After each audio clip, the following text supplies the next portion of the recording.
To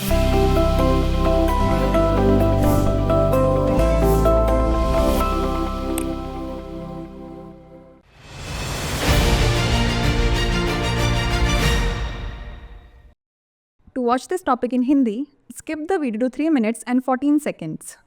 Hello everyone, welcome to another episode of Legal Update. The topic of discussion is reservations to transgender persons. First, let us see why is it in the news. Recently, in the Kabir C vs. State of Kerala case, the Kerala High Court directed the state government to provide reservation to transgender persons. Let's look at the background of the case. The petitioners in this case were transgender persons. They sought for the relief of mandamus directing the government of Kerala to provide reservations to transgender persons in education and public employment. These writ petitions were filed in light of the declaration of law laid down in National Legal Services Authority vs. Union of India and others 2014.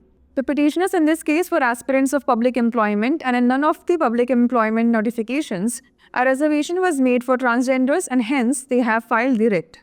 The court observation was as follows. A bench of Justice A. Mohammad Mustaq and Justice P. Krishna Kumar observed that education is a fundamental human right and our constitution provides equal rights as a part of fundamental rights. The court granted the relief in favor of petitioners, held that the government cannot delay the implementation of reservation for transgender persons and must implement the measures to provide reservations within 6 months. Let's know more about legislations governing transgender persons in India. The legislation enacted by the Parliament in this regard is the Transgender Persons Protection of Rights Act 2019. Transgender is defined in Section 2K of the Act as the one whose gender does not match the gender assigned at birth. It includes trans men and trans women, persons with intersex variations, gender queers, and persons with socio-cultural identities. Under this Act, National Council for Transgender Persons was established to advise the government and address grievances. Let's now discuss some case laws related to it. Navtej Singh Johar vs. Union of India 2018. In this case, the Supreme Court partially decriminalized Section 377 of the IPC. The bench found it violative of freedom of expression under Article 19, Clause 1A and right to life and personal liberty under Article 21 of the Constitution of India 1950. R. Anushri vs. the Secretary TNPSC and others 2024. The Madras High Court directed the Tamil Nadu government to establish separate criteria for transgender individuals in employment education, criticizing the state's continued confusion in categorizing transgender individuals. Before we wrap up, here's a question for you. As per the Transgender Persons Protection of Rights Act 2019, who is responsible for ensuring the rights of transgender persons are protected? State governments, National Council for Transgender Persons, both A and B, or non-governmental organizations only? Send the answer to this question in the comment section. Like, share and subscribe for more such content. नमस्कार, legal update programme में आपका स्वागत है। आज हमारी चर्चा का विषय है ट्रांसजेंडर व्यक्तियों के लिए आरक्षण। सबसे पहले जान लेते हैं ये चर्चा में क्यों है। हाल ही में कबीर सी बनाम केरल राज्य मामले में केरल उच्च न्यायालय ने राज्य सरकार को ट्रांसजेंडर व्यक्तियों को आरक्षण प्रदान करने का निर्देश दिया। चलिए जान लेते हैं मामले की पृष्ठभूमि। इस मामले में याचिकाकर्ता ट्रांसजेंडर व्यक्ति थे। उन्होंने शिक्षा और सार्वजनिक रोजगार में ट्रांसजेंडर व्यक्तियों को आरक्षण प्रदान करने के लिए केरल सरकार को निर्देश देने वाले परमादेश से राहत की मांग की। ये रिट याचिकाएं राष्ट्रीय विधिक सेवा प्राधिकरण बनाम भारत संघ एवं अन्य 2014 में निर्धारित कानून की घोषणा के आलोक में दायर की गई थी। इस मामले में याचिकाकर्ता सार्वजनिक रोजगार के आकांक्षी थे और किसी भी सार्वजनिक रोजगार अधिसूचना में ट्रांसजेंडरों के लिए आरक्षण का प्रावधान नहीं किया गया था, इसलिए उन्होंने रिट दायर की है।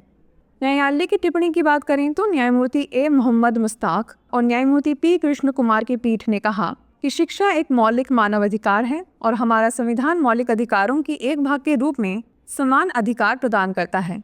न्यायालय ने याचिकाकर्ताओं के पक्ष में राहत प्रदान करते हुए कहा कि सरकार ट्रांसजेंडर व्यक्तियों के लिए आरक्षण के कार्यान्वयन में देरी नहीं कर सकती है और उसे 6 महीने के भीतर आरक्षण प्रदान करने के उपायों को लागू करना होगा। आइए अब जान लेते हैं भारत में ट्रांसजेंडर व्यक्तियों को नियंत्रित करने वाले कानूनों के बारे में।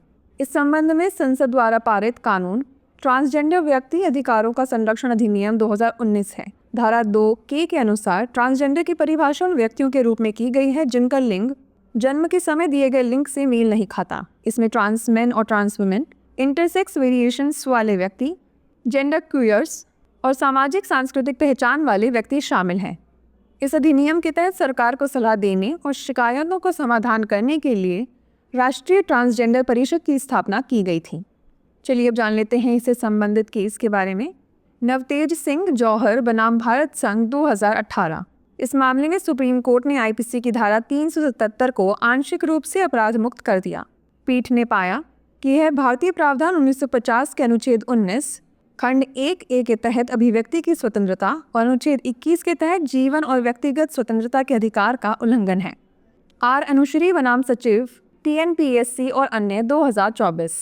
मद्रास उच्च न्यायालय ने तमिलनाडु सरकार को रोजगार और शिक्षा में ट्रांसजेंडर व्यक्तियों के लिए अलग मानदंड स्थापित करने का निर्देश दिया और ट्रांसजेंडर व्यक्तियों को वर्गीकृत करने में राज्य की निरंतर उलझन की आलोचना की। आइए अब नोट कर लेते हैं अभ्यास प्रश्न। ट्रांसजेंडर व्यक्ति अधिकारों का संरक्षण अधिनियम 2019 के अनुसार ट्रांसजेंडर व्यक्तियों के अधिकारों की सुरक्षा सुनिश्चित करने के लिए कौन जिम्मेदार है? राज्य सरकारें, ट्रांसजेंडर व्यक्तियों के लिए राष्ट्रीय परिषद, A और B दोनों, या केवल गैर सरकारी संगठन? इसका उत्तर हमें कमेंट सेक्शन में ज़रूर भेजिएगा। ऐसी और वीडियोस देखने के लिए लाइक, शेयर और सब्सक्राइब करना ना भूलें। धन्यवाद।